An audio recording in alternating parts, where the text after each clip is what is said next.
Bonjour et bienvenue à tous. Merci de nous avoir rejoints pour ce webinaire organisé par le Syndicat national des directeurs généraux des collectivités territoriales en partenariat avec VK et Sémaphore. Je propose tout de suite, pour qu'on soit plus à l'aise, d'appeler ce syndicat soit le SNDGZT pour ceux qui ont l'habitude de l'acronyme, soit plus simplement le syndicat des DG. Et pour commencer, un rapide mot sur la volonté du syndicat des DG de parler de la transition écologique, parce que ça peut surprendre, ça surprend parfois quand on parle. Et pourtant, plus que d'autres domaines encore de la pratique professionnelle des DGS, ce thème est au contraire le thème où le syndicat veut et doit être présent. Alors il est particulièrement, évidemment, avec cette séquence de webinaire que le syndicat a organisé pour commencer un travail qui va être de longue haleine, puisqu'on va aussi avoir des ateliers au congrès territorialis, désormais pour information déplacée à mi-octobre, donc ça va se diffuser cette information. Donc cette édition qui était prévue en 2020, elle est donc un an plus tard toujours consacrée principalement à la thématique de la transition écologique. Et sur ces sujets, on a besoin plus que jamais de nos partenaires, on peut compter sur eux, parce qu'effectivement c'est un sujet où on manque un peu de recul quand même, cette transition écologique elle est récente dans nos pratiques professionnelles territoriales. Et donc, on a souhaité avoir ce premier webinaire sur, on va dire, plus les concepts et les thématiques qu'on peut aborder dans ce genre de sujet, voilà, très généralement. Mais il faut savoir que les deux webinaires qu'on a déjà calés à venir seront beaucoup plus concrets. Donc, avec en mai, le partenaire Enedis, qui sera plus sur la consommation d'énergie et la gestion des données liées à cette consommation d'énergie, alors à titre communal, mais aussi à titre de nos citoyens.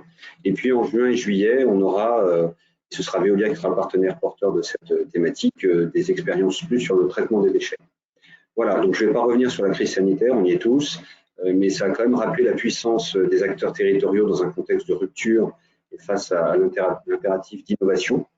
Et donc il était tout à fait logique pour nous d'aller chercher chez nos partenaires la technicité nécessaire à porter ces thématiques. Aujourd'hui, ce sera le cabinet Sémaphore qui va animer cette table ronde avec le support technique extrêmement efficace de la société VK, aussi partenaire du syndicat.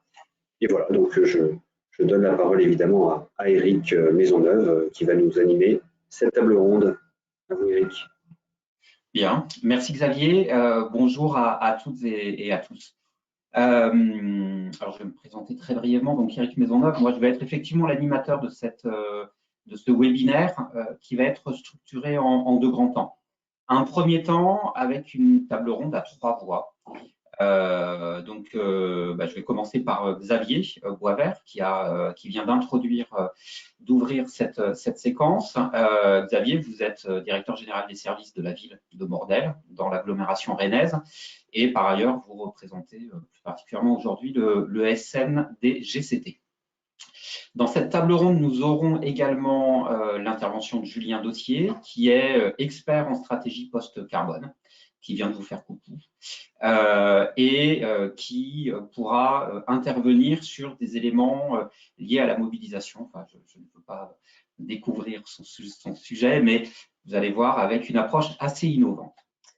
Le troisième intervenant est Emmanuel Couette, qui est ancien président de la métropole de Rennes et ancien maire de Saint-Jacques-de-la-Lande et qui, par ailleurs, a rejoint aujourd'hui le cabinet Sémaphore.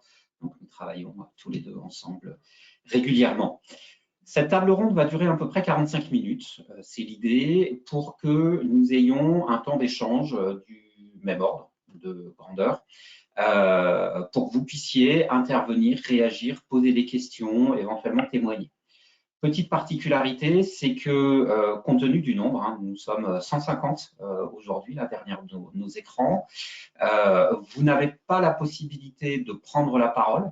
Par contre, vous avez, et vous êtes évidemment invité à utiliser la fonction question qui se trouve dans un onglet à droite de votre écran, à droite de nos 4 vidéos.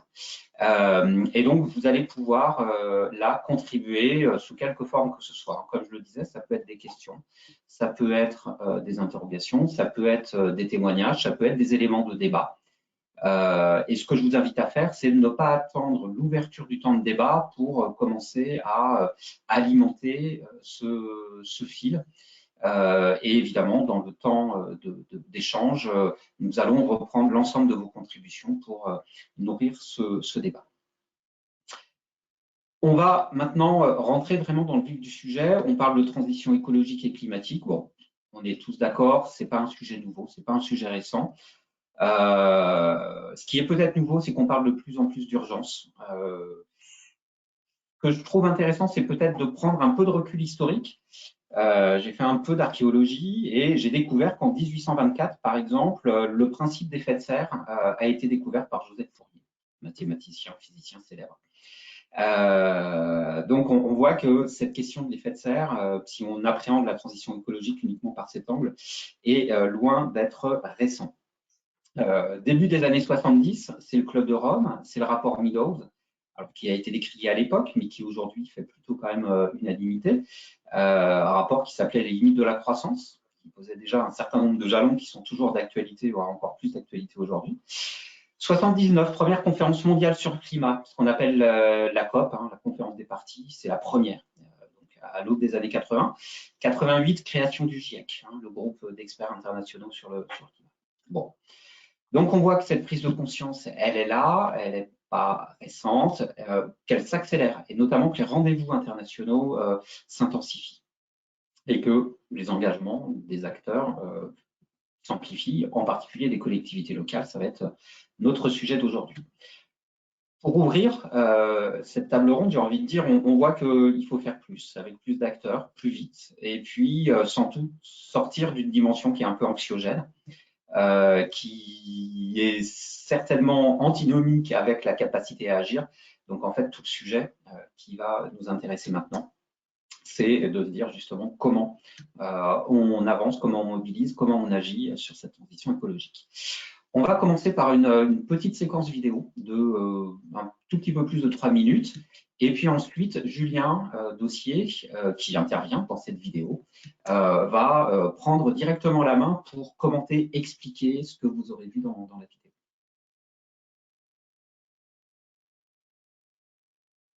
Cette vidéo va apparaître incessamment.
C'est moi qui enchaîne ou...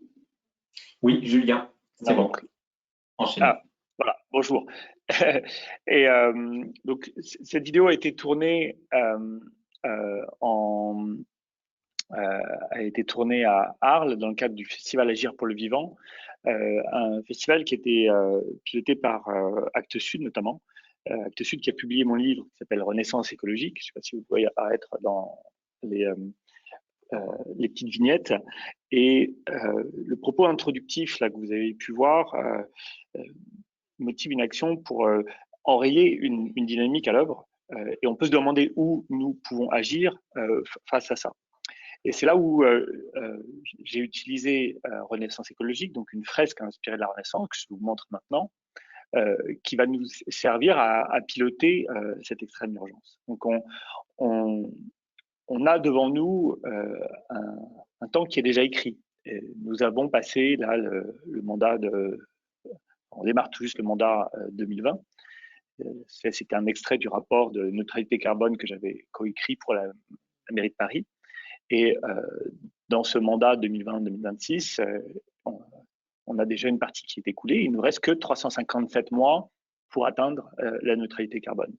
Donc, c'est des ordres de grandeur qui sont majeurs et il nous reste à atterrir, à traduire ça de manière concrète. C'est ce que je fais avec la fresque. Donc, aujourd'hui, on est entre acteurs de la ville, notamment DG de collectivités locales, où se joue un premier registre de la mobilisation. C'est parce qu'on va se parler, parce qu'on va être différent, parce qu'on va se partager le travail qu'on va y arriver.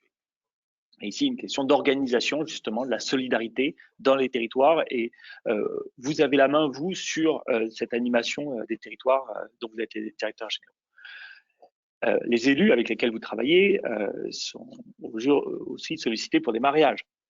Et c'est important parce qu'il faut aussi envisager qu'une partie de la solution ne relève pas de la loi, ne relève pas de l'injonction, ne relève pas de l'obligation, mais finalement du mode de vie et des choses qui se décident dans l'intime, à l'échelle de la famille, là où on règle la température, là où on choisit ce qu'on mange, etc.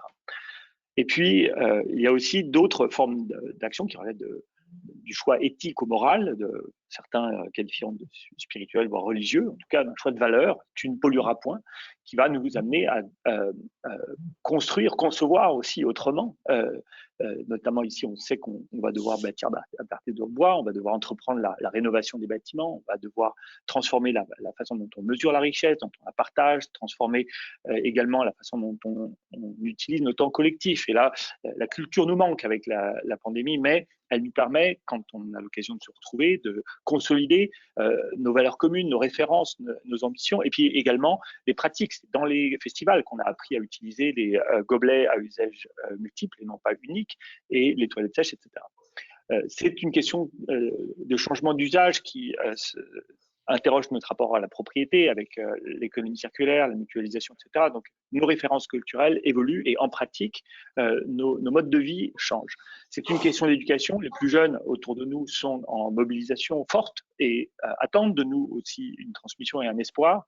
Et j'insiste sur cette dimension d'espoir en ayant en tête les drames psychologiques qui se jouent en ce moment dans les chambres d'étudiants qui sont très isolés, qui ne mangent pas à leur faim, etc. Donc, pensons à eux aussi comme ressources qu'on va pouvoir amener à entreprendre, amener à sortir de cette phase de sidération devant l'ampleur de la tâche et à se projeter dans un monde où il est possible d'agir. Alors, agir, là encore, et pour vous, l'organisation de la cité, elle se joue dans les filières d'emploi, avec des sites qu'il faut reconfigurer, des friches industrielles dont il faut imaginer l'avenir, des bâtiments qu'il faut transformer, en jouant également sur ces questions d'urbanisme où vous affectez des besoins de mobilité, vous définissez des modes de transport avec des accès et des aménagements qui sont soit pour le vélo, soit pour ici la mobilité de proximité, notamment pour les livraisons. Les aménagements de commerce éphémère, notamment des marchés, sont essentiels. On a vu leur importance pendant la crise.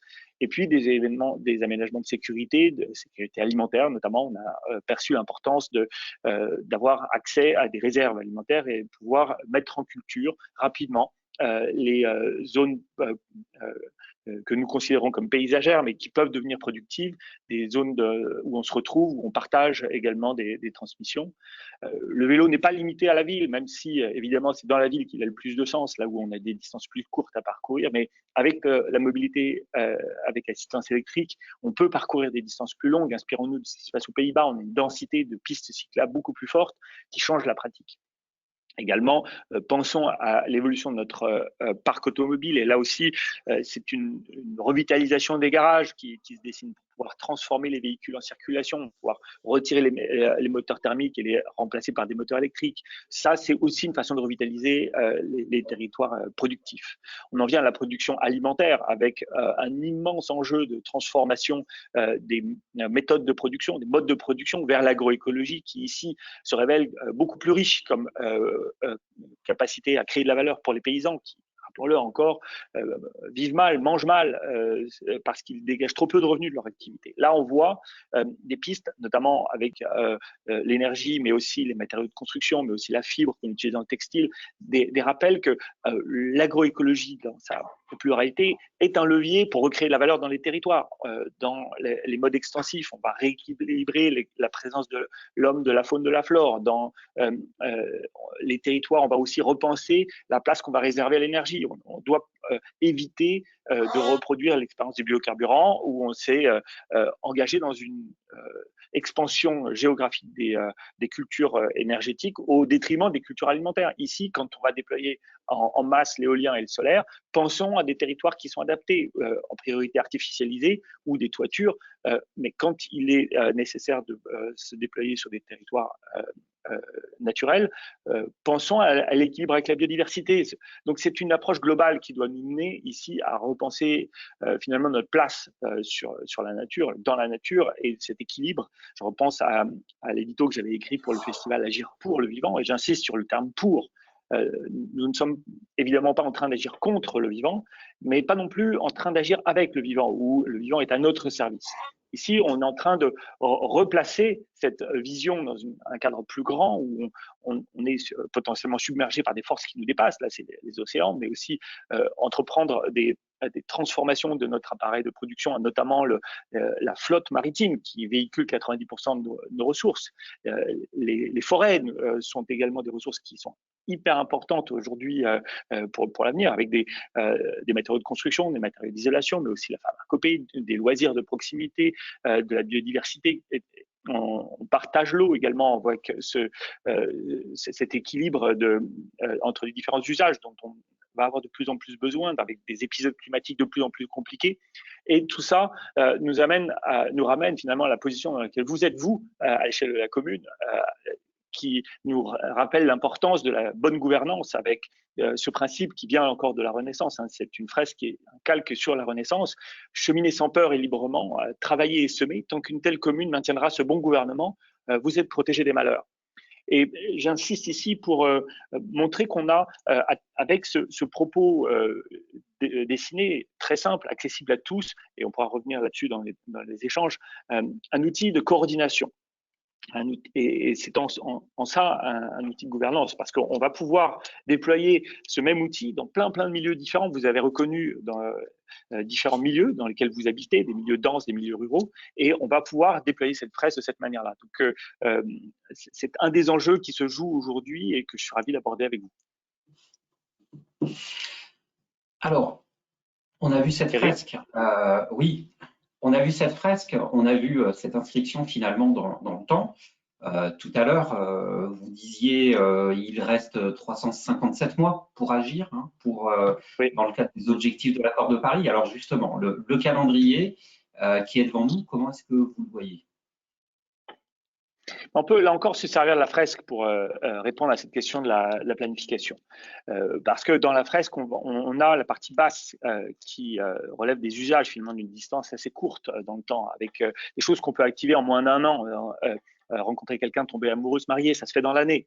Je trouve que c'est une histoire vécue dans ma famille. Mes parents se sont rencontrés en mai 68, en novembre 68, ils étaient mariés. Mais parler avec ses voisins, on peut le faire immédiatement, organiser un concert.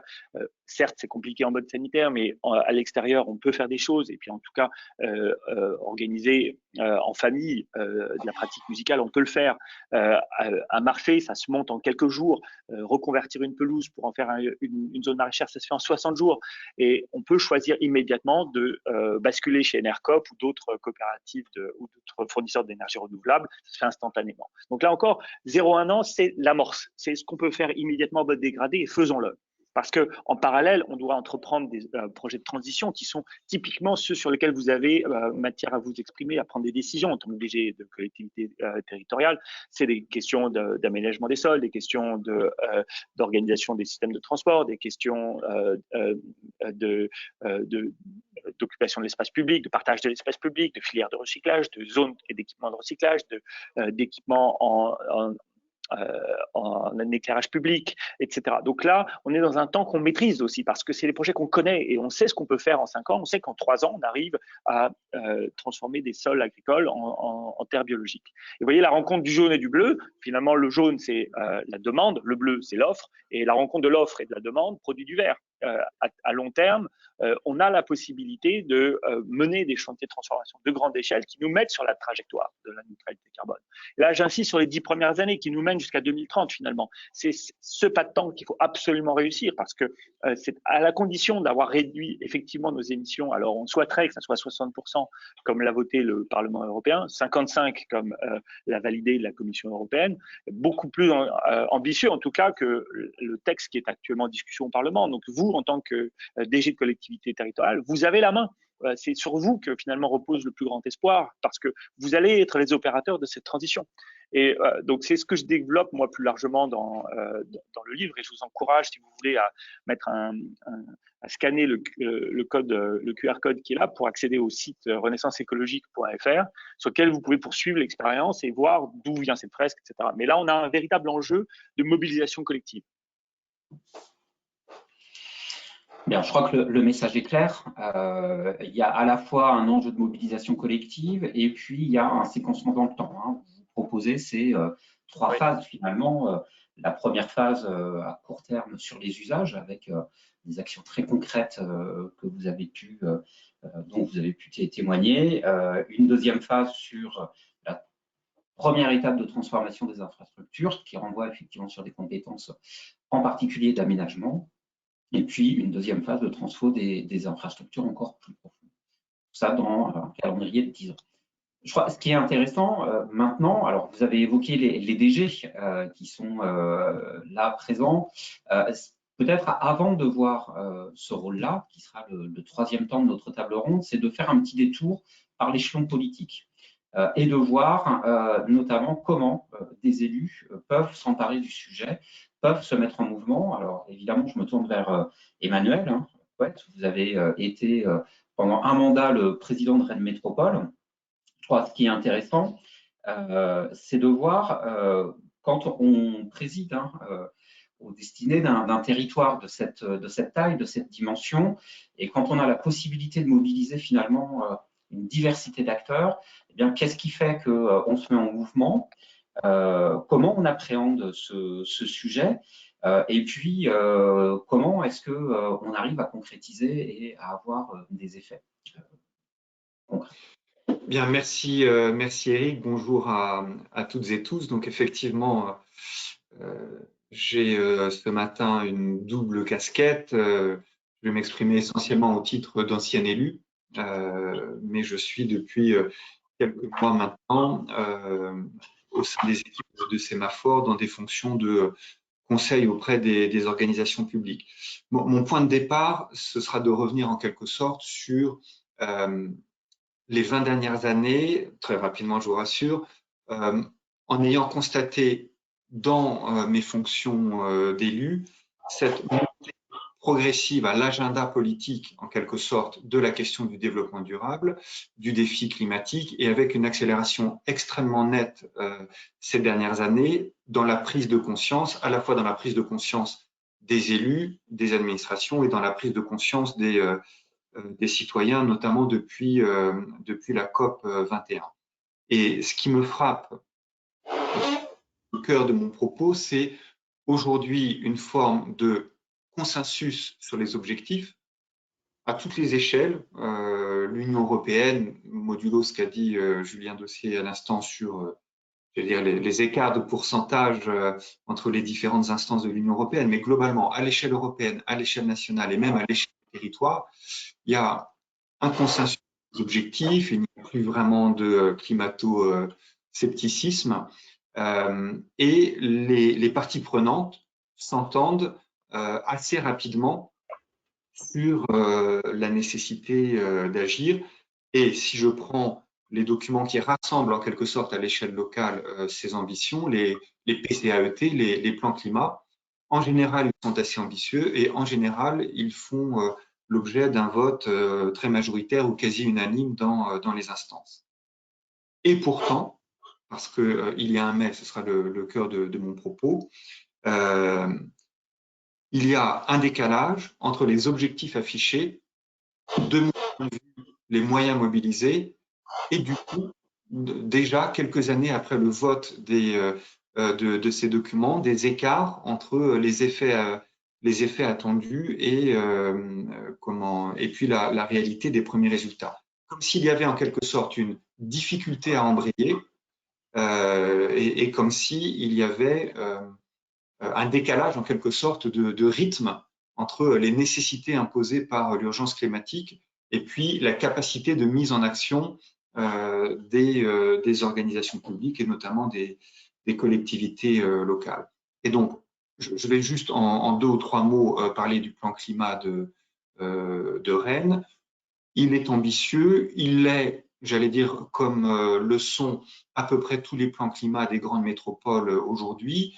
Il vise, mais de toute façon, c'est d'une certaine manière un objectif imposé, cette diminution par 2 au moins des émissions de gaz à effet de serre à l'horizon 2030, je le rappelle, par rapport à la borne 1990. Et il prévoit, je vous en donne juste les grandes lignes, sur un certain nombre de leviers décisifs, des ambitions chiffrées sur la mobilité qui représente en gros un tiers des émissions de gaz à effet de serre sur à peu près tous les territoires. C'est l'objectif d'une croissance de 85% de l'usage des transports collectifs, mais largement appuyé sur la livraison dans quelques mois d'une deuxième ligne de métro. Et surtout, j'y reviendrai, c'est faciliter, accompagner, susciter, provoquer la révolution des usages, parce que ce que nous montrent les enjeux de mobilité, c'est que en matière de développement durable, les changements d'usage peuvent parfois avoir des effets bénéfiques bien supérieurs à des politiques publiques lourdes mobilisant des moyens. J'y reviendrai en conclusion.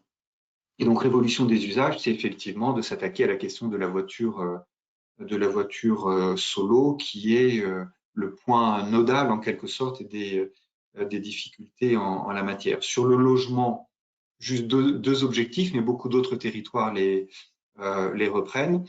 L'objectif d'avoir 100% de logements passifs à l'horizon 2024 parmi les logements neufs, enfin, pour les logements neufs qui sont construits, mais surtout parce que la problématique du logement, c'est évidemment pas les logements que l'on construit aujourd'hui ou que l'on va construire demain, ce sont les logements existants, la nécessité d'engager une rénovation thermique extrêmement ambitieuse, extrêmement soutenue, et donc ce sont des moyens budgétaires très importants qui sont mobilisés pour passer en gros de 1500 logements rénovés chaque année sur le territoire à 6000. Donc, un gros levier sur le logement, un gros levier sur la mobilité, comme à peu près tous les plans climat des métropoles, des agglomérations et même pour celles qui sont évidemment le plus engagées, pour beaucoup de communautés de communes et de communes. Et je pense que les DGS qui sont autour de cette table virtuelle n'en disconviendraient pas. Après, donc, j'essaie de m'interroger sur c'est quoi les freins, les éléments de blocage, les résistances qui empêchent de traduire de manière opérationnelle, efficace et immédiate, en quelque sorte, ce qui aujourd'hui fait consensus. Et là, je pense qu'il ne faut pas se voiler la face, et il faut nommer les difficultés pour mieux les affronter et mieux les surmonter.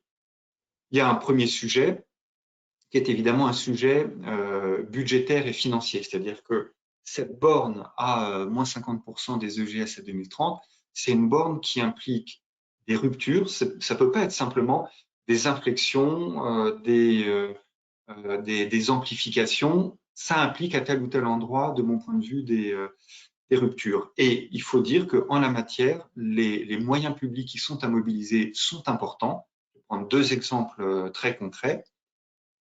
L'État a tourné pendant des années et des années autour d'un dispositif d'incitation fiscale pour la rénovation thermique, mais en réalité, à chaque fois que le dispositif était présenté, il y avait immédiatement des freins de Bercy, pour nommer le ministère, pour réduire la dépense. Il semble que cette fois-ci, pour la première fois avec MaPrimeRénov', malgré une difficulté, une certaine complexité qui demeure, il pourrait y avoir enfin un passage à l'échelle et un effet masse, puisqu'on parle de peut-être 800 000 dossiers déposés en 2021 et qui du coup impliquerait un effort de l'État de 2,5 milliards, ce qui n'a jamais été fait jusqu'à présent. Même chose pour les transports collectifs. Si on veut faire un effort considérable, ce sont les politiques publiques locales les plus coûteuses pour développer l'offre de transport collectif et donc de transport propre. Je vois que je prends un peu, voilà, je suis un petit peu long, donc on pourrait évoquer la question des freins à l'emploi dans la problématique création d'emplois et opportunités liées à cette transition versus destruction sur un certain nombre de filières, mais je ne veux pas être trop long. Il y a ensuite des freins culturels, et ceux-là, il ne faut pas non plus les évacuer parce qu'on n'est pas dans un système où on peut imposer ou décréter. Il y a des freins culturels sur la question de la mobilité, parce que la relation à l'automobile et la relation notamment pour un certain nombre de générations à l'économie de la possession, ce n'est pas rien. Et donc, si on nie cette difficulté-là, je pense qu'on ne peut pas bien traiter la question. Je pense qu'il y a des évolutions culturelles autour des modes de consommation, mais qu'il faut accompagner. Et puis, avant-dernier point, il y a aussi, ponctuellement, pas toujours, mais ça existe et il ne faut pas se voiler la face, parfois des difficultés du côté politique à assumer un certain nombre de ruptures dans ce qu'elles signifient très concrètement par rapport à des usagers ou à des citoyens. Je vais prendre deux exemples hyper concrets, mais chacun est convaincu de la nécessité d'économiser les sols, d'économiser cette ressource première que constituent les sols, protéger les espaces naturels et les espaces agricoles, notamment urbains et périurbains, mais pas que. L'État évoque le zéro artificialisation nette comme un objectif, et plutôt comme un objectif de court moyen terme que de long terme. Et de l'autre côté, ça implique, dans les modes de faire, dans les modes d'aménager, une certaine densité, une certaine compacité de la ville qui renvoie parfois à des difficultés culturelles du côté de nos concitoyens et qui emporte aussi des difficultés à assumer ces nécessités du côté des élus. On pourrait dire la même chose sur les questions de mobilité qui se traduisent très concrètement sur la place de l'automobile, de la voiture individuelle dans la ville. On est tous d'accord, nous comme citoyens, nous comme acteurs publics engagés pour les élus, les administrations locales, sur la nécessité de limiter l'emprise de la voiture sur la ville et quand concrètement, dans des opérations d'aménagement, il faut limiter l'offre de stationnement, il faut libérer des espaces publics au détriment de la voiture, les choses sont plus compliquées. Alors, une fois que j'ai un peu listé toutes ces difficultés, pour les nommer, pour les affronter, pour les surmonter, moi, je vous livre quelques convictions issues donc de mon parcours d'élu. Je pense qu'il faut absolument, en la matière, décentraliser. Pourquoi? Pas comme un réflexe pavlovien d'élu qui considère que l'État est toujours un peu incapable et que par nature, les collectivités locales seraient plus agiles. Mais quand on examine très concrètement quelles sont les sources d'émissions de gaz à effet de serre autour de l'activité économique, du logement ou de la mobilité, et qui est réellement compétent, quels sont les leviers en termes de compétences juridiques pour affronter ces difficultés, eh bien, on retombe en réalité pour l'essentiel sur le bloc local, sur la responsabilité des communes et surtout des intercommunalités. Sur la mobilité, compétence des intercommunalités, quand on évoque la question thermique dans les bâtiments ou la question énergétique, on est sur la compétence aménagement des collectivités, communes ou interco pour l'aménagement, ou énergie, dorénavant les intercommunalités.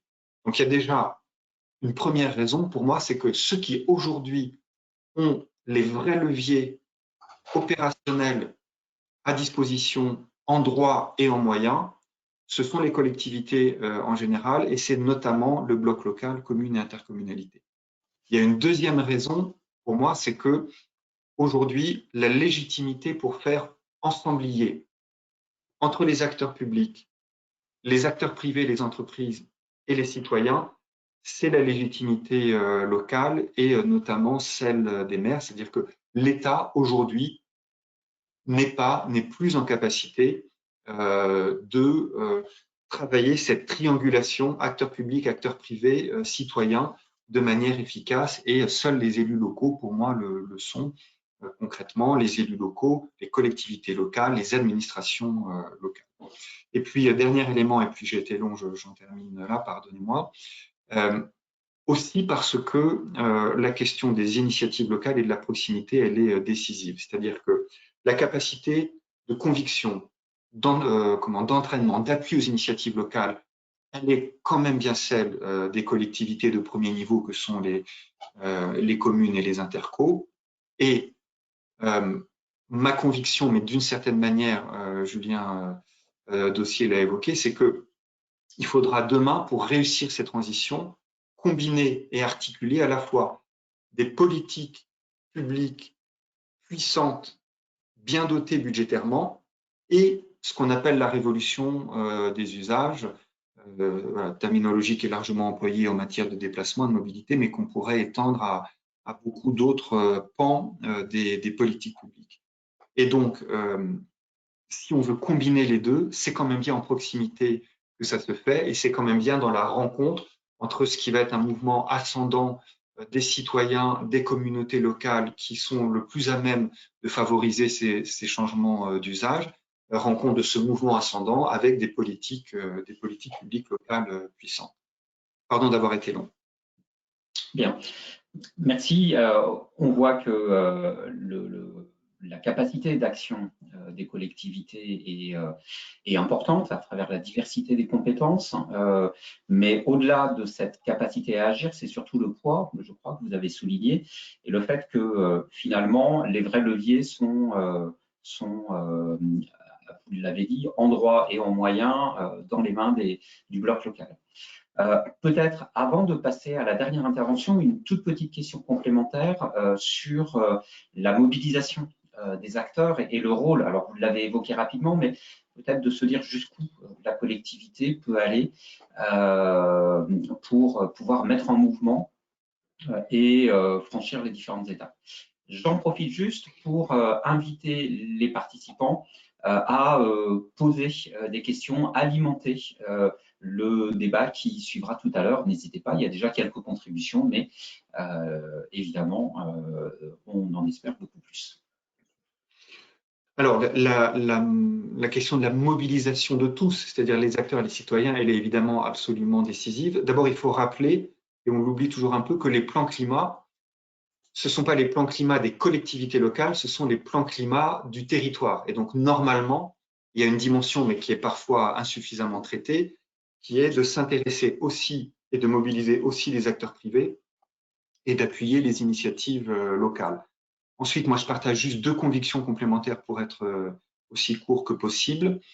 Je pense qu'à travers notamment les comités ou commissions locales qui suivent, qui associent tous les partenaires et qui suivent la bonne exécution des plans climat, là, on est dans l'échelon intercommunal, j'allais dire, légitimement et naturellement.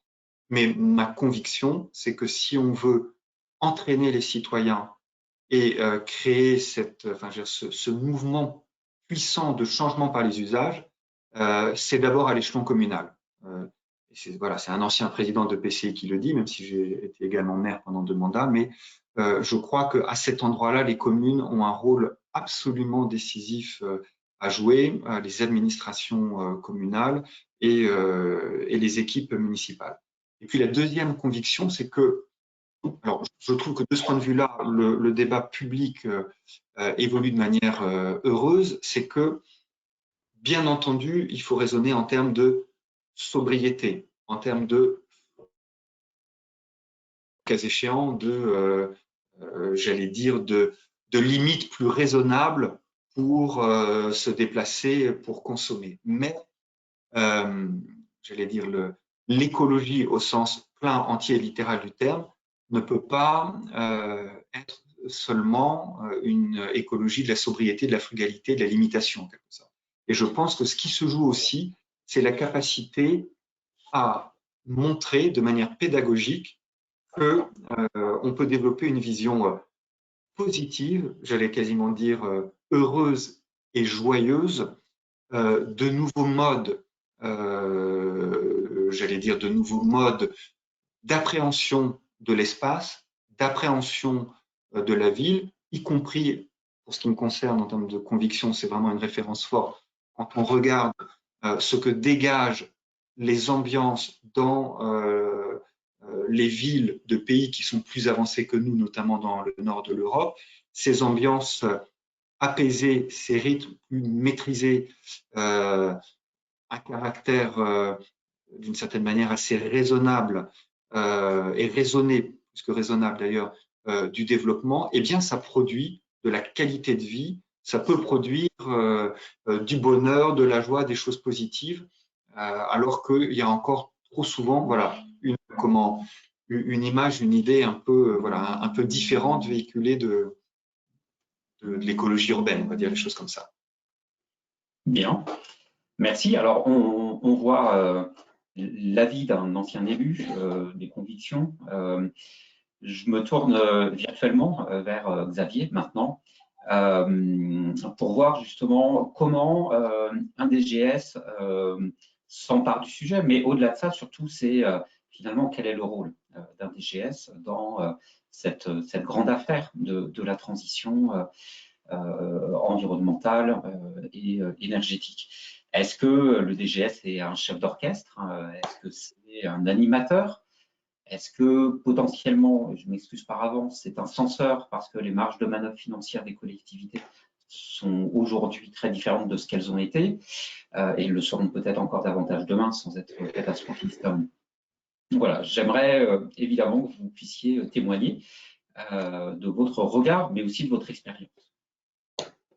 Merci et un grand merci à nos 2 premiers intervenants qui nous donnent évidemment des éclairages et qui font des témoignages relativement, en tout cas à mon sens, à l'image de ce que nous devons aborder, c'est-à-dire pour moi il y a un marqueur d'urgence et il y a un marqueur de possibilité mais aussi de difficulté à agir. Alors qu'est-ce qu'on est nous les DGS? Si on est un chef d'orchestre, je pense qu'on a une bonne partie de la partition qui est à improviser, qui est jamais très agréable et très facile à faire. Si on est animateur, le projet, qu'il soit pédagogique ou autre, il est quand même assez flou. Donc on a du mal à faire ce rôle-là. Censeur, on l'est toujours en tant que DGS d'une certaine façon, mais comme le rappelait notamment un ancien maire, un ancien président d'exécutif local, il faut toujours l'être de façon positive, sinon la censure n'a pas de sens, en tout cas n'a pas de sens dans l'action publique. Voilà, là, sinon c'est autre chose qui se joue. Moi je pense que justement, ce qui se passe aujourd'hui, c'est le manque de temps. Si je peux faire un résumé rapide de mes 10 années de DGS, je me suis aperçu que c'est pour ça que le terme de métronome que Julien Dossier utilisé à la fin de la première vidéo et finalement qui transcende un peu tout son propos, la notion de métronome, la notion du temps, c'est ce qui va aujourd'hui décider ou pas de notre capacité à agir, à relever le défi. Et ce que j'ai envie de retenir, moi en tout cas des 2 premières interventions, c'est qu'il y a quelque chose qui se passe, mais il y a quand même un corps social qui a du mal à accepter les fameuses ruptures dans les transitions. Et nous, c'est un petit peu du coup un positionnement. On se retrouve au milieu d'une tension finalement entre un vouloir et un pouvoir qui sont relativement écartelés. Et c'est dans ces moments-là, je trouve que le métier de directeur général des services est le plus dur. On va y revenir, mais plus en détail. Mais c'est vrai qu'aujourd'hui, on est responsable de beaucoup de choses. En tant que DGS, on doit parler de beaucoup de choses et à beaucoup de personnes, à beaucoup d'intervenants, que ce soit l'État, etc., tous les acteurs du territoire. Et j'ai le sentiment quand même qu'on est dans une tension écartelée, ou voire entre le marteau et l'enclume, sur une notion de transition écologique ou de transition plus généralement, qui ne nous donne pas le recul, en tout cas sur lequel on n'a pas le recul pour justement faire correctement notre travail. Donc il y a cette forme de responsabilité, et moi ce qui m'intéresse aujourd'hui, c'est un peu de travailler sur à quel point notre responsabilité est engagée, comment on peut bien assumer, comment on peut essayer justement d'être à la hauteur de ces défis. Alors justement, comment vous pouvez agir? Quels sont peut-être les différents registres ou les axes sur lesquels un DGS peut intervenir ou doit intervenir? Moi, je pense qu'il y a trois grandes thématiques, trois grands domaines dans lesquels il doit travailler. Le premier, c'est la relation à l'élu. L'élu doit être accompagné dans ses projets, dans ses convictions, et on l'a bien vu aussi dans sa gestion des ruptures.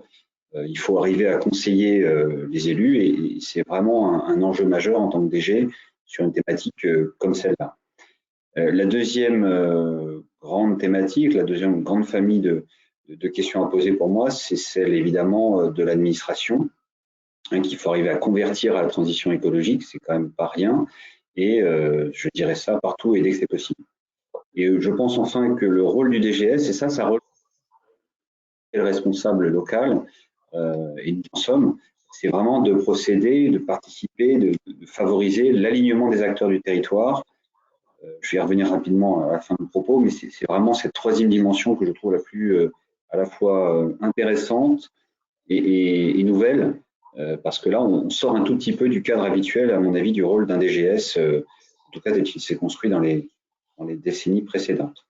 Alors, à toute seigneur, tout honneur, je vais essayer d'être concis pour laisser la place quand même aux échanges, mais j'avais envie de vous partager cette impression-là.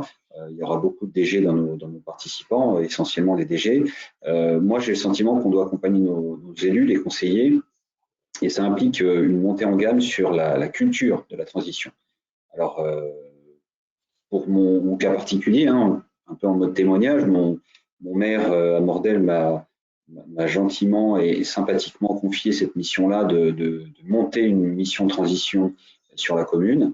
Et donc, j'ai passé l'année précédente, les presque 12 derniers mois, à lire, à me former, à commencer à mettre en place un certain nombre d'expérimentations internes ou avec des collaborateurs externes, y compris au syndicat. Vous avez bien vu, du coup, ça participe à tout ça.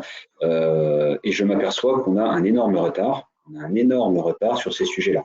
Et quand on entend quelqu'un comme Julien Dossier, ou même quand on entend les ambitions d'un PCAET tel que nous les a rappelé en ce qui concerne la métropole Emmanuel Coué, franchement, c'est difficile aujourd'hui de se faire une idée de ce qu'il faut savoir et de ce qu'il faut connaître et avec qui on peut travailler sur ces sujets-là. Donc moi, j'ai consacré l'essentiel de mon temps disponible depuis 1 an à faire ça.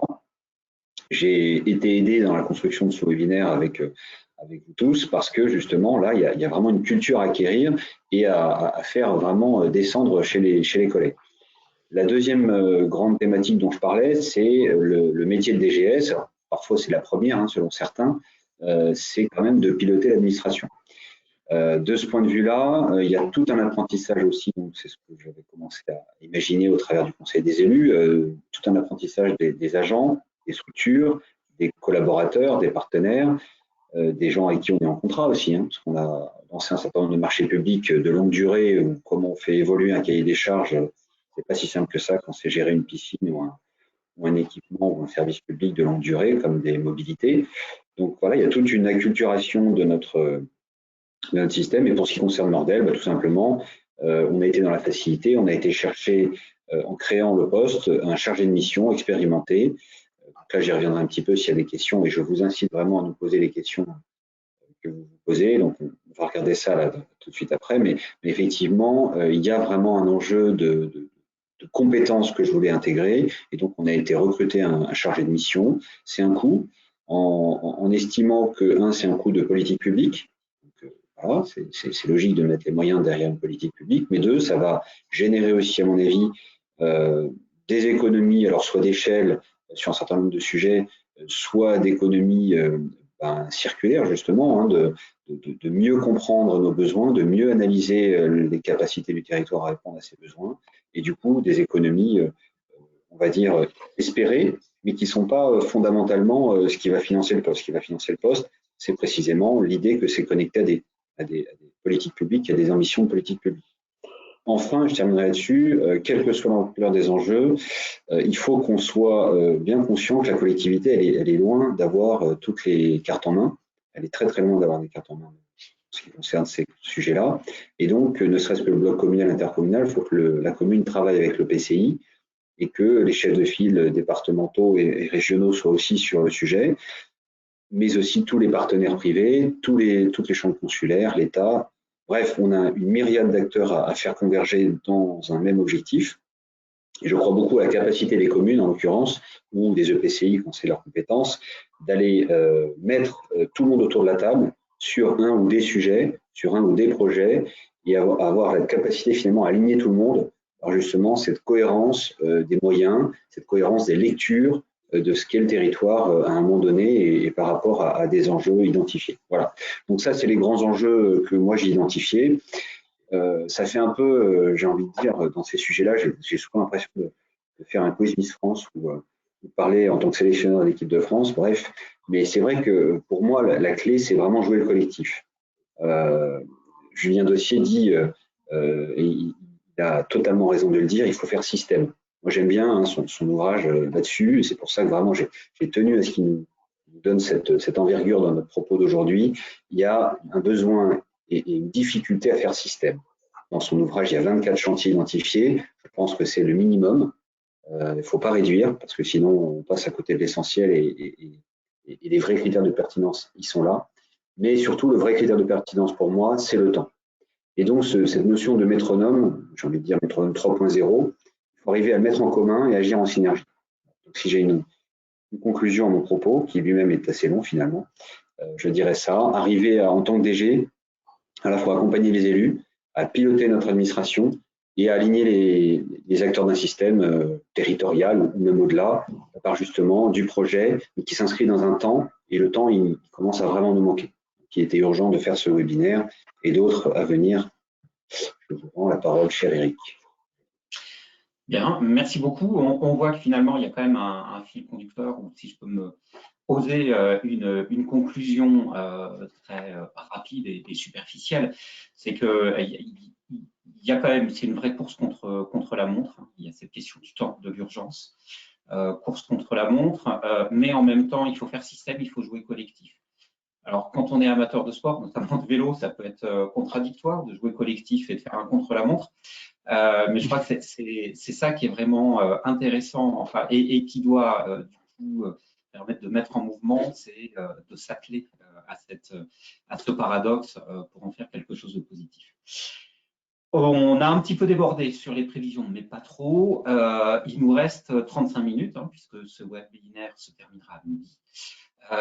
Et donc, il y a déjà pas mal de contributions qui sont arrivées.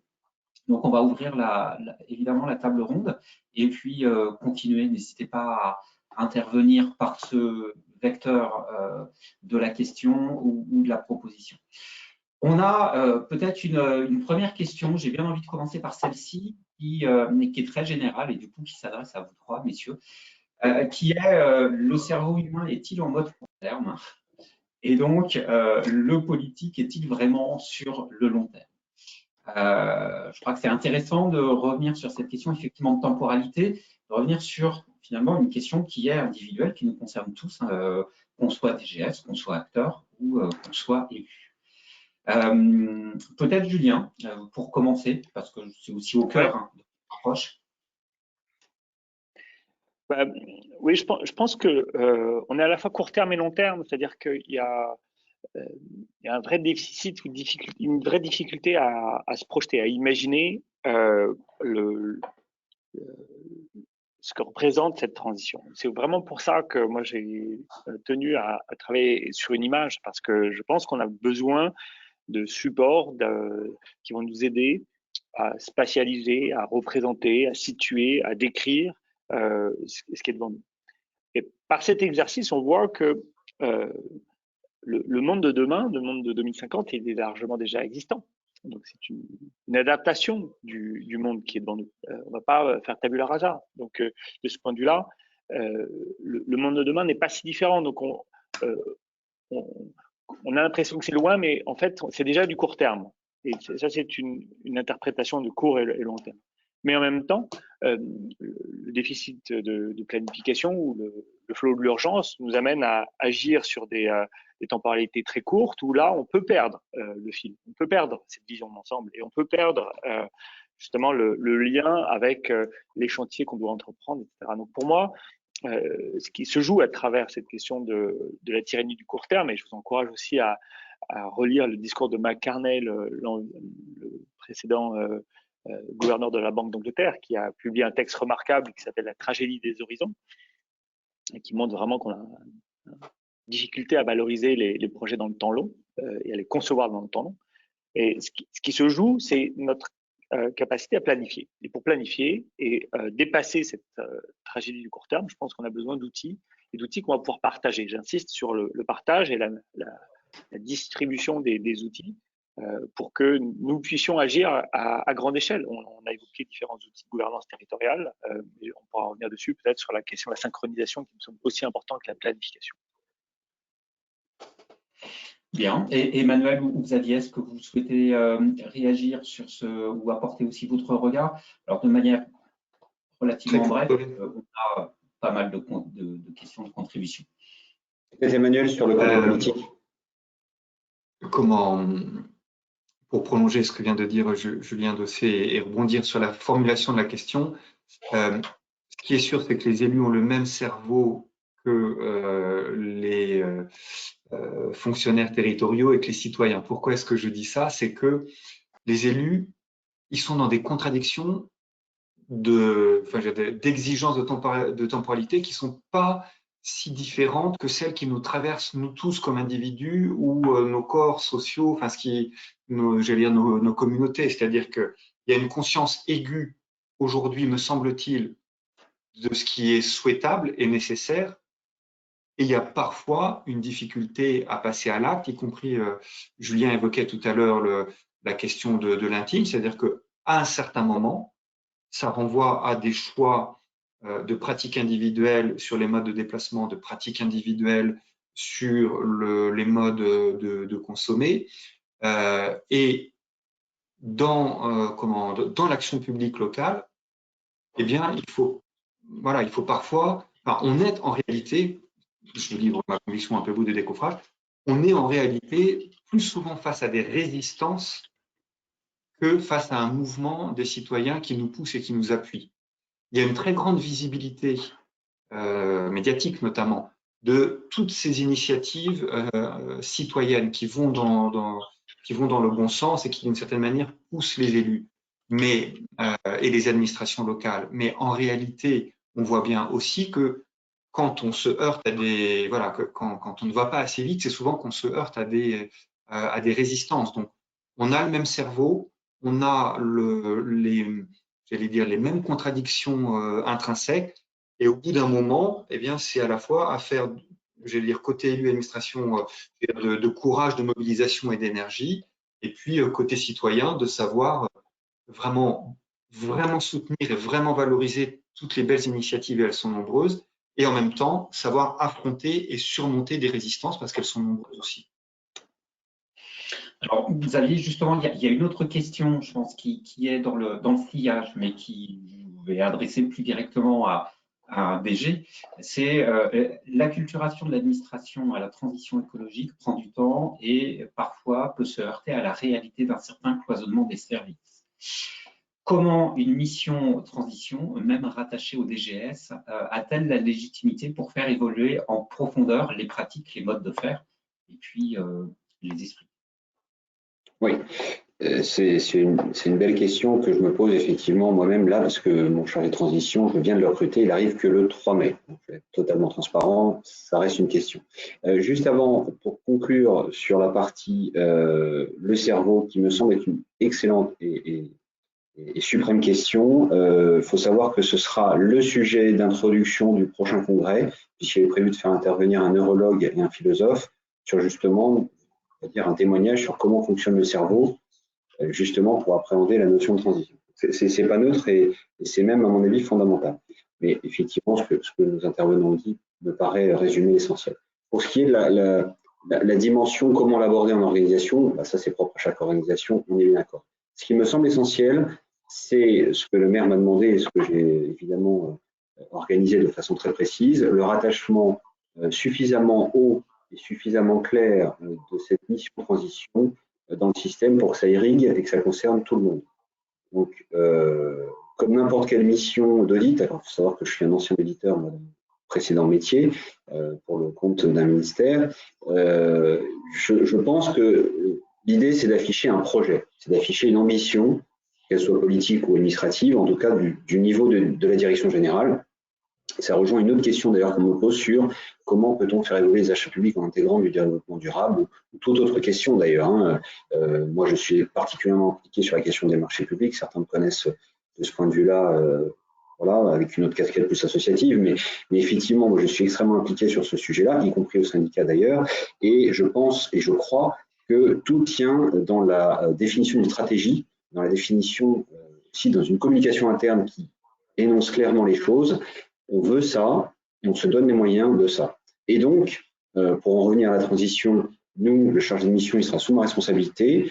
On va essayer de trouver la bonne mesure entre, on va dire, évidemment, une action partout, tout le temps, mais en même temps, tout en laissant les responsables faire leur propre analyse et leur propre choix. Donc, ça va être cet équilibre-là qui va me préoccuper, en tout cas m'occuper, mais toujours en ayant cette vigilance sur le fait que le chargé de mission, il est partout, il est tout le temps. Il n'y a pas de raison qu'il n'investisse pas le champ du recrutement, le champ de la finance, le champ des services techniques ou quoi que ce soit. Il est partout puisque précisément, si on veut faire système, il faut qu'il soit dans les 24 chantiers. C'est pour ça que j'aime beaucoup, et d'ailleurs, Julien Dossier l'a redit, s'il a utilisé un support cartographié, c'est précisément pour s'adresser au cerveau dans tous les aspects du cerveau, y compris la visualisation des choses. Et je pense que dans l'organigramme, dans la façon de présenter, dans la façon d'organiser le travail de ces chargés de mission, quel qu'il soit, il faut justement éviter le cloisonnement. Moi, je trouve par exemple que ce qui se passe à Lille est très intéressant. Il y a une lecture budgétaire très intéressante sur le plan du développement durable, peu importe comment on l'appelle, parce que typiquement, moi, je n'utilise pas le mot développement durable. Quand j'utilise, j'ai un pincement au cœur parce que pour moi, c'est un non-sens. Il ne peut pas y avoir de développement durable. Donc, mais chacun ses mots. L'idée, c'est qu'on doit modifier nos comportements et qu'on doit viser du post-carbone. Ça, c'est très clair pour tout le monde. On va essayer de faire ça.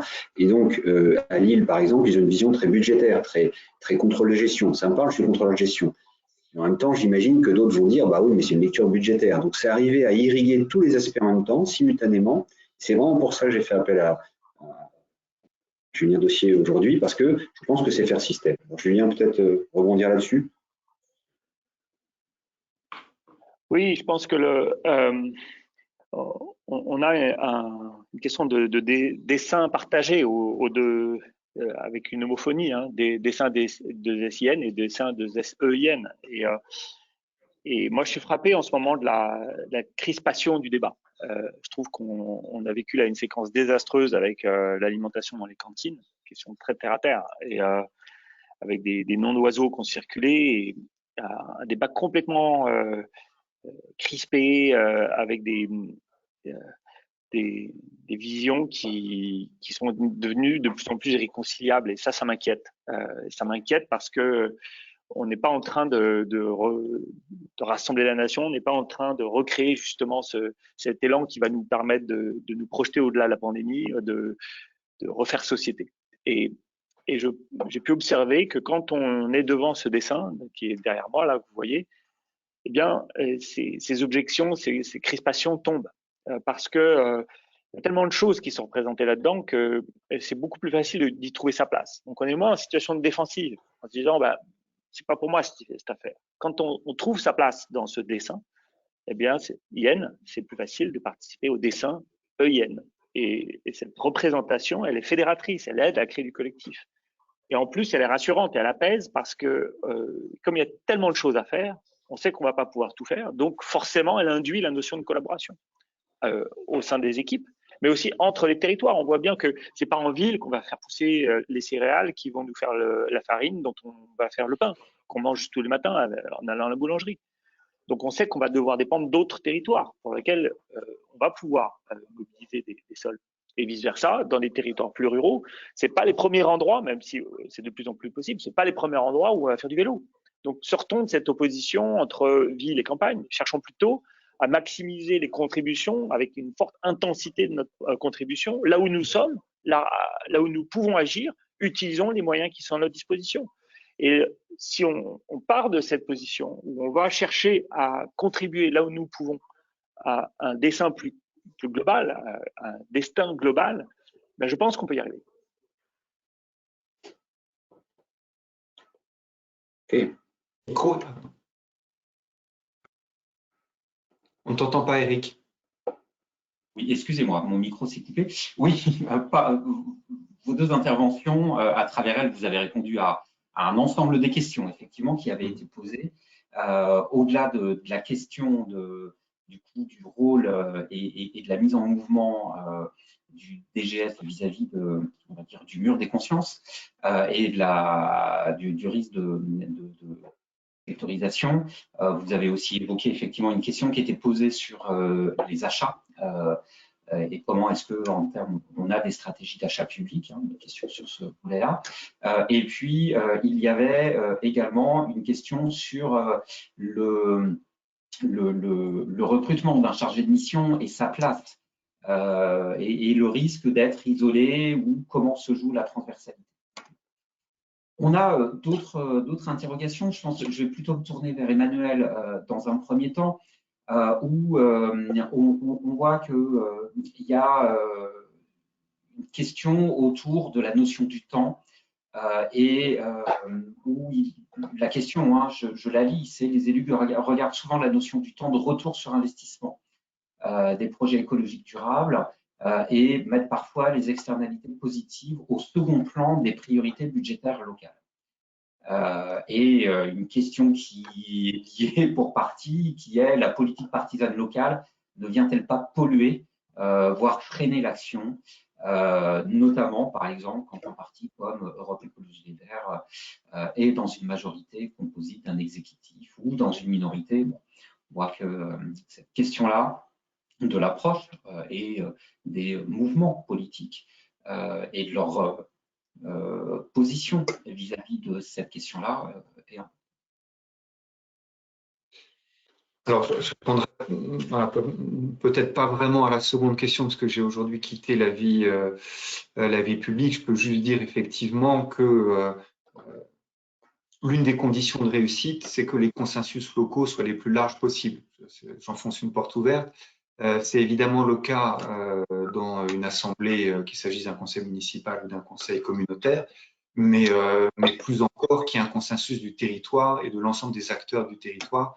C'est évidemment une condition nécessaire. Après, sur la question du temps, et je vais la combiner avec une deuxième question qui était la place des projets citoyens. Alors, effectivement, ces politiques de développement durable ou soutenable ne sont pas des politiques qui portent leur plein effet à l'échelle d'un mandat. C'est une évidence. Compte tenu des enjeux, du retard, des moyens mobilisés, en réalité, c'est sur 2, 3, 4, je crois que Julien, tout à l'heure, s'était arrêté à 4 mandats. Bon. Et donc, effectivement, on sait que ça fait partie, et moi je l'ai vécu comme élu, y compris dans la relation de l'administration municipale, il y a cette tension au moment des arbitrages budgétaires entre ce qui va produire des effets, alors c'est pas tant le temps de retour politique au sens politicien, mais ce qui va produire des effets au bénéfice de la population à court terme, que l'on a souvent tendance à privilégier, et puis les effets de très long terme que l'on ne verra peut-être pas dans ces fonctions d'élus ou de DGS d'ailleurs, mais qui sont néanmoins nécessaires. Alors, comment, en quelque sorte, dépasser cette dialectique, mais qui est une dialectique d'ailleurs qui ne vaut pas que pour le développement durable. C'est-à-dire que le fait de lancer des projets qui n'aboutissent pas à l'échelle d'un mandat, j'allais dire, c'est quasiment consubstantiel à l'action locale. À mon avis, en jouant sur deux niveaux, c'est-à-dire des politiques de long terme, le plus souvent sont portées à l'échelon intercommunal par le jeu des compétences, c'est-à-dire que les politiques de mobilité, les politiques d'aménagement à grande échelle sont des politiques portées par l'intercommunalité, articulées évidemment aux politiques municipales, mais articulées avec, me semble-t-il, l'appui à des initiatives locales ou la capacité à mettre en œuvre des actions même modestes qui ont une valeur emblématique, qui ont une valeur pédagogique.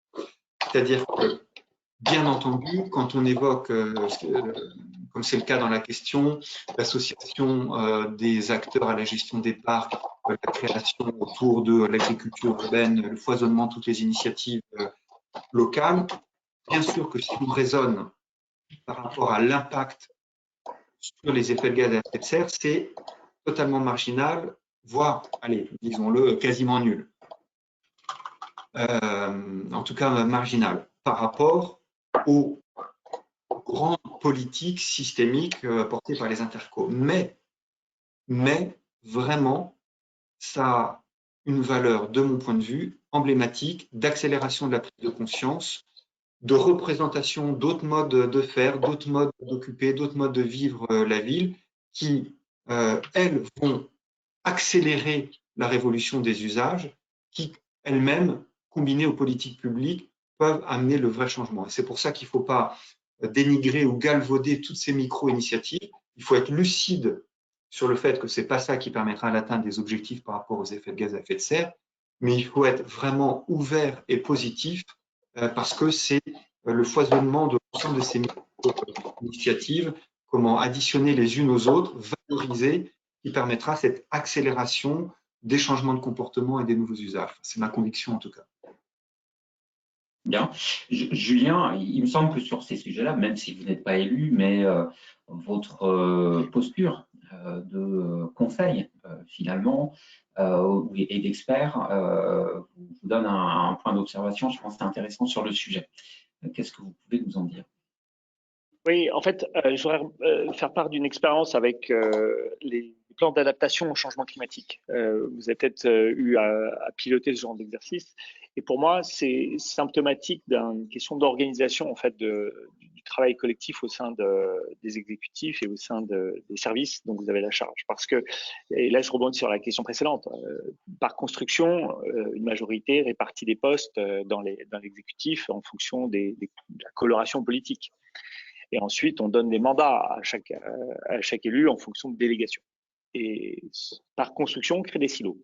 Et on voit bien que notre sujet, là, si on se réfère à la vision systémique, échoue si on le traite en silo. Si on fait une piste cyclable, mais qu'on n'articule pas les usages autour du vélo, ça ne marche pas. Si on fait un bâtiment basse consommation, mais qu'on artificialise des terres agricoles pour construire ce bâtiment, ça ne marche pas, etc., etc.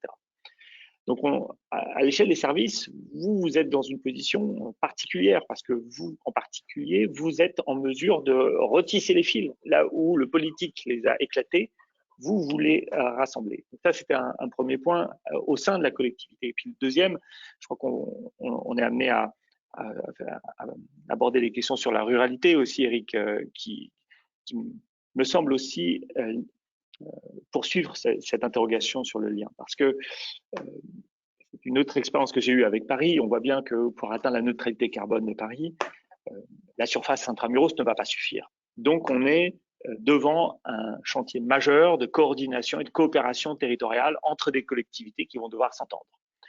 Entre certaines qui vont être donneurs d'ordre ou du moins acheteuses de ressources et d'autres qui vont être fournisseur ou productrice de ces ressources. Et ressources dans les deux cas, hein, parce que Paris va être un producteur de ressources financières, par exemple, avec des sièges sociaux qui payent de l'impôt et qui peuvent être ensuite redistribués. Mais on a un véritable enjeu d'organisation de cette coopération et de déclinaison d'un modèle global dans des cas de figure très différents. Et quand on projette les questions de mobilité, en milieu rural en particulier, il y a une question d'imaginaire parce que la question de la mobilité, là encore, elle est trop souvent abordée via le prisme de l'urbain. Et adaptons les discours, produisons des émissions de télé, des émissions de radio, faisons connaître les pionniers qui arrivent à montrer qu'on peut faire de la mobilité décarbonée en milieu rural. Montrons également les réussites de l'agroécologie. Il y a des tas de domaines dans lesquels ça marche.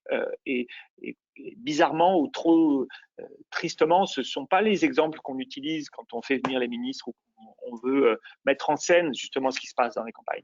L'agroécologie est une source d'espoir, elle crée de l'emploi, elle régénère la biodiversité, elle crée des beaux paysages, elle permet de produire une diversification de la production agricole, donc de lisser les revenus sur le mois, de réduire les risques, etc. Il y a une vraie pédagogie à organiser. Et donc, on a devant nous aussi une mise en récit de cette question pour aussi convaincre la population qu'on est en train d'agir à la bonne échelle. Et je rebondis sur le point d'Emmanuel, on a une tension entre le temps dont on dispose avec des cycles très courts, entre l'écriture d'un cahier des charges, la sélection d'un prestataire, la conduite de la mission, bam, le mandat est quasiment écoulé. Donc, il y a une fenêtre de tir très courte. Et en même temps, l'ampleur de l'action doit être majeure. C'est pour ça que moi, je plaide aussi pour qu'on puisse distribuer de manière systématique des supports d'animation de territoire qui vont nous permettre de partager le travail de manière synchrone. C'était un point que j'abordais tout à l'heure. Il faut qu'on soit très nombreux à faire la même chose en même temps dans plein de poches du territoire. Et là, on crée de la valeur parce qu'on crée du volume et on crée des débouchés pour des activités économiques. Et en plus, on est en train de franchir des paliers de transition parce que on atteint des seuils où on touche de plus en plus de monde, et une fois qu'on a touché plus de monde, on peut enclencher un projet encore plus ambitieux dans le mandat suivant. Donc il y a une question de progression qui se construit et qui s'anticipe. Alors, il y a une série de questions qui est, je pense, complètement dans le droit fil de ce que vous venez d'évoquer, Julien. On a trois interrogations autour de la question justement du système d'acteurs et de sa mobilisation.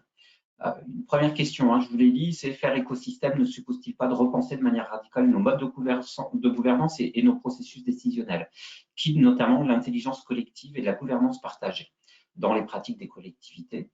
Une deuxième question qui évoque plutôt la question des initiés, en tout cas qui l'appréhende sous l'angle des initiés en disant ce sont eux les principaux porteurs finalement d'une transition. Les élus et autres DGS le sont, et pourtant les enjeux électoraux freinent toujours l'action. Comment faire pour que toute personne devienne initiée? Cette question de l'acculturation de l'éducation, etc. Et dernier point, mais très en lien, c'est que nous n'avons pas le temps d'attendre que les enfants sensibilisés à l'école le soient, donc la carte mentale soit bien évoluer, mais du coup, comment on fait évoluer ceux qui ont passé ce stade pour combiner usage et produit. Ce que je propose, Xavier, c'est peut-être que vous commenciez pour répondre, peut-être notamment en particulier, si vous le souhaitez, sous l'angle de l'intelligence collective, de comment faire, quels outils on peut aussi mobiliser pour faire bouger les lignes. Oui, alors ce sont des questions relativement larges en fait, et il y en avait une aussi. Eric, vous l'avez évoqué, il me semble, mais sur laquelle je reviens, de l'intérêt commun. Il y a une question sur comment on fait pour incarner ou identifier l'intérêt commun. Moi, je commencerai par ça. Si je prends le risque de résumer le contrat social de Rousseau, il définit très bien ce qu'est l'intérêt commun pour nous tous, c'est-à-dire que c'est en fait ce qui se dégage de l'opinion de tous si on enlevait tout ce qui est intérêt particulier finalement.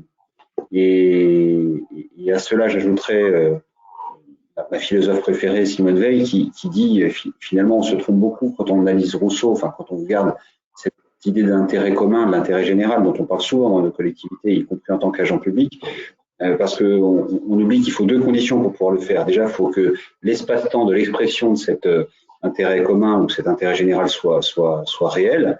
Et là, on aurait 2 ou 3 webinaires, je pense, pour le faire, cette analyse, à faire cette analyse. Et aussi qu'il n'y ait pas, je pense qu'elle dit, qu'il n'y ait pas de passion collective qui viennent embarquer finalement tout le système dans la mauvaise direction. Parce qu'il y a aussi ce risque-là, on aligne, mais on va dans la mauvaise direction. Donc moi, je pense que pour rester dans notre rôle à nous, d'ensemblier, et j'aime bien l'idée de Julien qui dit parfois il y a beaucoup de choses qui nous font diverger. Et finalement, notre rôle à nous, en tout cas en tant que DG, c'est d'arriver à faire converger les choses, y compris la réconciliation entre les acteurs qui ne sont pas forcément réconciliables a priori. Et moi, je pense qu'il faut justement donner les moyens à tout le monde de s'exprimer. C'est-à-dire que typiquement, ce qu'on est parti pour faire, nous, à Mordel, à côté du recrutement et d'un certain nombre de moyens qu'on se donne, et de projets qui sont porteurs, et même parfois initiés par le maire précédent, c'est pas du tout l'apanage d'un maire et de son équipe, c'est une commune qui a tout à fait compris, à mon sens, individuellement, collectivement les enjeux de la transition écologique, aller responsabiliser les associations, aller chercher chez les associations aussi des idées, des initiatives, des moyens quand ils en ont, et quand ils n'en ont pas, d'aller faire aussi intervenir tous les autres acteurs, agences de l'eau, agences de la biodiversité, tout ce qu'on veut. Donc c'est vraiment un travail d'identification fine, et je suis d'accord, il faut qu'on se forme, nous aussi les dirigeants territoriaux à cet enjeu-là, et moi je crois que des supports comme la fresque de la Renaissance, mais il y a aussi la fresque du climat qui est un sujet, un support qui est aussi utilisé par pas mal de collègues. De toute façon, c'est quoi? Et je suis d'accord, on est déjà sur des postes DG, on n'a déjà pas le temps. Et c'est pas les collègues qui nous écoutent qui vont contredire là-dessus. Et certains ont déjà relevé cette difficulté-là. Eh bien, c'est tout simplement faire autrement ce qu'on fait déjà. Et c'est comme ça que je le vois. C'est-à-dire qu'il faut qu'on arrête de faire ce qu'on faisait avant et qu'on utilise vraiment, qu'on substitue à nos usages d'avant des méthodes qui sont justement modernes et d'aller chercher la compétence dès qu'on peut et d'aller chercher nos élus sur le fait qu'il faut qu'ils se donnent les moyens. Et on se donne les moyens à un moment donné quand on l'a compris. Voilà. Donc, je pense qu'aussi, on va avoir notre témoin élu qui nous confirme ça. Mais c'est pas évident quand on a une politique à porter d'avoir après la réflexion sur quels moyens il faut que je mette. Mais c'est un vrai dialogue en fait, pour moi, entre le DG et le président d'exécutif. Et Emmanuel, justement, je voulais vous interroger dans les 3 questions là qu'on vient d'évoquer. Il y a également la question de l'intelligence collective et de la gouvernance partagée. Je voulais savoir si, à travers votre expérience, vous avez pu éprouver ça et quelles conclusions vous expérimentez et quelles conclusions vous en tirez. Et c'est en lien aussi avec une autre remarque, pour le coup, que je vais vous lire parce qu'elle est très intéressante. Donc, c'est l'un de vous, DG, qui dit « Je trouve que la vision qui consiste à dire que les élus créent des silos et que les services jouent la carte de la transversalité est réductrice. » Et du coup, il témoigne de la propension des techniciens à parfois se retrancher derrière des approches très cloisonnées. Voilà, donc, il me semble que, Emmanuel, vous avez certainement des choses à dire. Moi, je partage vraiment ce dernier message, c'est-à-dire que la tentation de recréer des silos, j'allais dire, elle est consubstantielle pour moi à toute organisation, élus, fonctionnaires, collectivités territoriales, État, tout type d'institutions publiques. Et donc, le mouvement pour aller chercher la transversalité et l'effet système, c'est un mouvement volontaire et permanent, parce que c'est pas quelque chose qui se crée de mon point de vue naturellement. Alors après, mon expérience d'élu, ayant travaillé avec 2 ou 3 DGS différents, c'est que ces sujets-là, ils renvoient et au fonctionnement de l'équipe municipale et au fonctionnement et au mode d'animation du collectif des fonctionnaires territoriaux. C'est-à-dire que à un moment donné, si la maire ou le maire, ou si la présidente ou le président n'est pas intimement convaincu, n'a pas une conscience aiguë de ces enjeux et ne porte pas cette vision transversale, parce que évidemment ça renvoie à des délégations de plusieurs de ces élus, alors c'est difficile. pour moi, voilà, je dis les choses comme je le pense, c'est qu'à un moment donné, il faut que la maire, le maire, la présidente, le président soient intimement convaincus et portent. C'est qu'il ne suffit pas d'avoir un vice-président ou un adjoint convaincu pour que ça marche. Et corollaire, mais ce n'est pas une formule de circonstance parce que je m'exprime devant des DGS. Je pense qu'il faut que la directrice générale des services ou le directeur général des services soit lui-même aussi intimement convaincu, vraiment porteur, et que, le cas échéant, il casse les silos dans son administration. Et ça, c'est plutôt son job. Et donc, pour moi, les conditions de la bonne réussite, c'est d'avoir une tête d'exécutif municipal et une tête d'administration municipale ou communautaire, hein, c'est le même enjeu, qui vraiment ait une capacité à faire vivre cette transversalité et à embarquer leur collectif, à embarquer leurs équipes et à faire partager et à convaincre.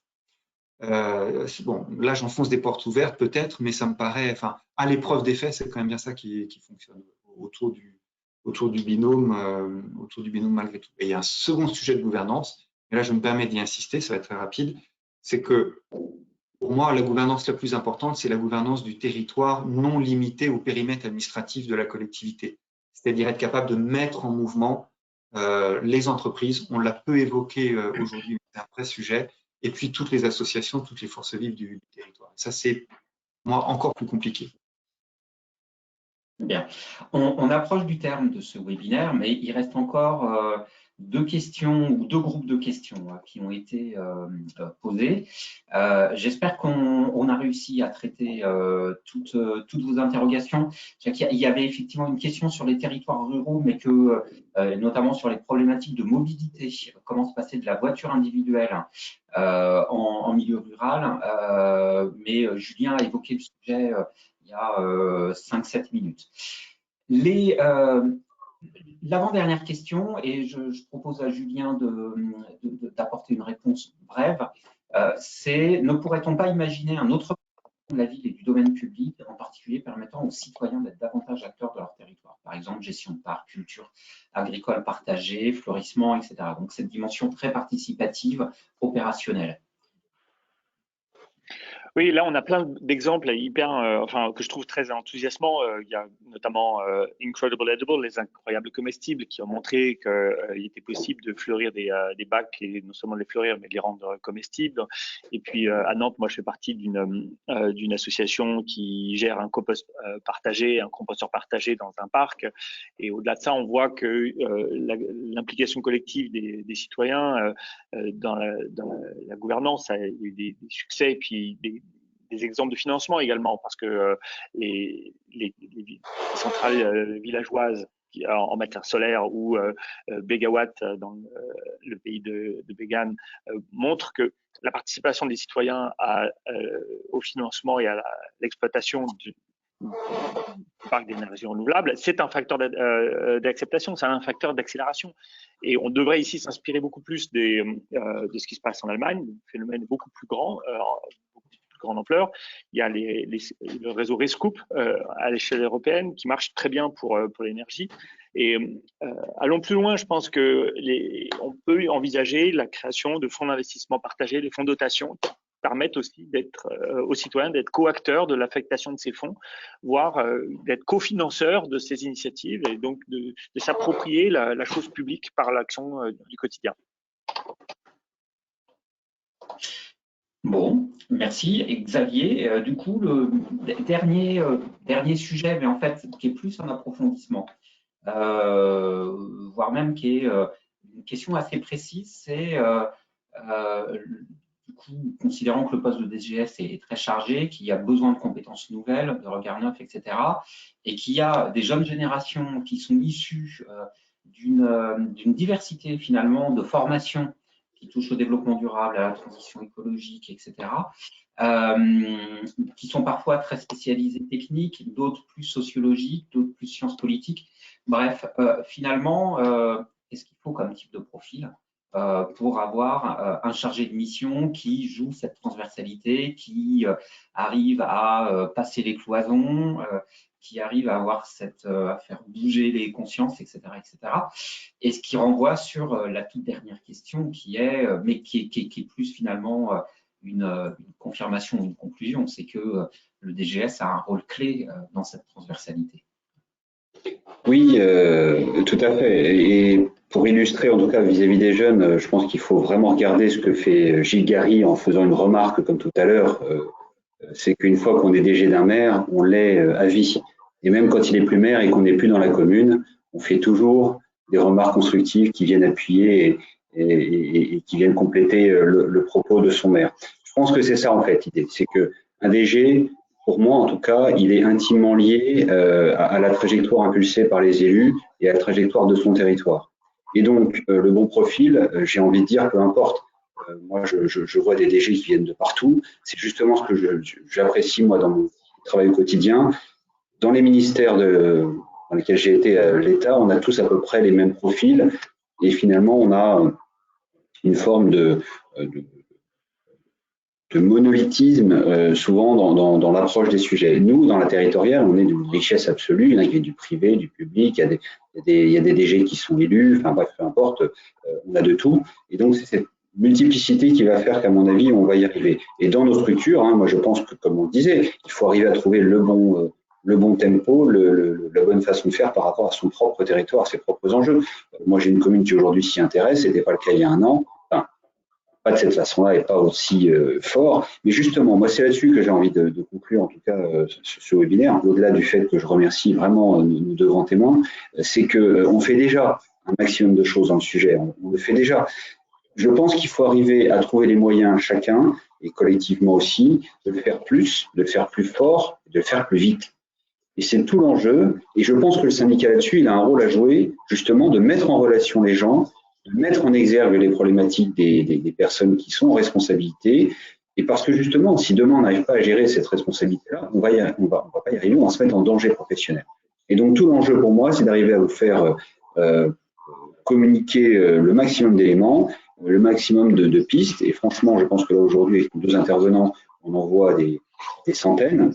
Mais d'arriver à faire le tri. Et ça, c'est pas simple parce qu'encore une fois, on n'a pas le temps et puis on a d'autres impératifs qui viennent percuter cet impératif-là aussi.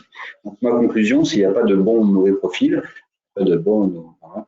Mais il y a en revanche vraiment des gens qui arrivent à se mettre cette priorité-là sur le haut de l'agenda.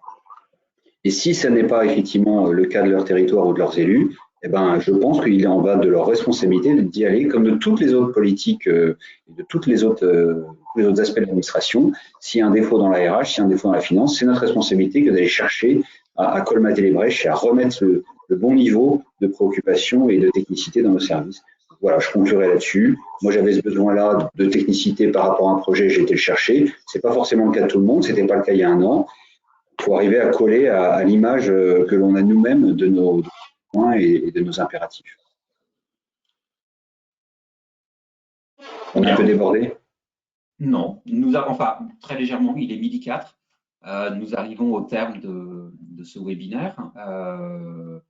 Évidemment, nous vous remercions pour vos nombreuses contributions. Il y a une toute dernière contribution que je vais lire.